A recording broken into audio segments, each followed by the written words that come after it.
Et voici Diabolique, un jeu de stratégie abstrait pour 2 joueurs à partir de 8 ans. C'est un jeu de Philippe Lefrançois, édité par 1, 2, 3 Games. Le plateau est constitué de 7 cases sur 7 cases. Chaque joueur a aussi 7 socles et une bille qui sera placée en début de partie sur le socle central en disposant ses pièces comme ceci. Contrairement à beaucoup de jeux de stratégie, le but du jeu ne va pas être de manger les pièces adverses, c'est d'ailleurs impossible au cours du jeu, il suffira de réussir à emmener sa bille sur la ligne de départ de l'adversaire pour l'emporter.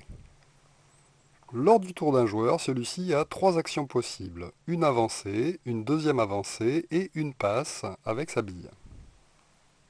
Il devra faire obligatoirement au moins une de ces 3 actions lors de son tour de jeu. Pour les déplacements, on peut avancer son pion d'une case en sens orthonormé, c'est-à-dire comme ceci ou comme ceci, mais pas de diagonale.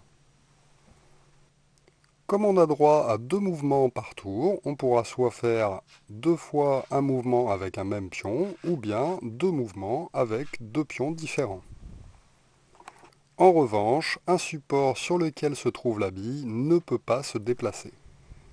Pour la passe, eh bien, on peut tout simplement déplacer la bille d'un socle à un autre socle, quelle que soit la distance à laquelle il se trouve, à condition qu'on se trouve sur une ligne droite, comme ceci, ou en diagonale. Donc là, par exemple, je pourrais très bien faire une passe de ce socle à ce socle-là, ou de là à là, ou même de là à là, puisque j'ai le droit de faire passer la bille par-dessus un de mes propres socles.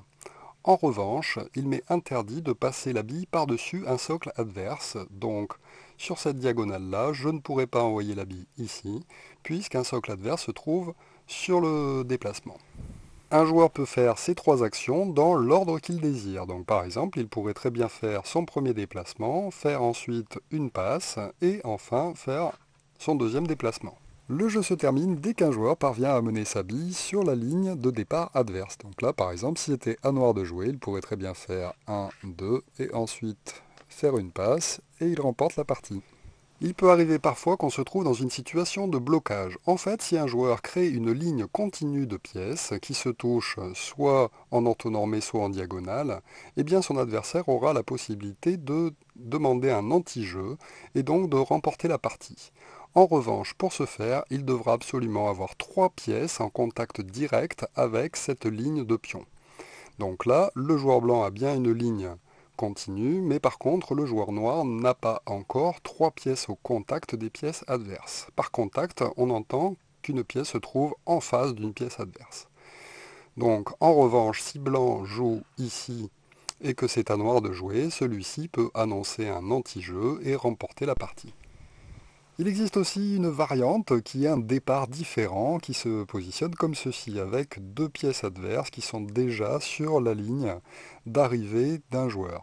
À ce moment-là, ça évite qu'il y ait trop souvent des situations de blocage qui peuvent apparaître en fait lorsqu'on joue avec la position de départ classique. Et voilà pour Diabolique, un excellent petit jeu de stratégie, très rapide, qui se joue entre 5 et 15 minutes. C'est actif, c'est fun, et en plus, le matériel est superbe. Bravo à Philippe Lefrançois pour cet excellent jeu. Et pour nous, à très bientôt pour une nouvelle règle de jeu. Au revoir.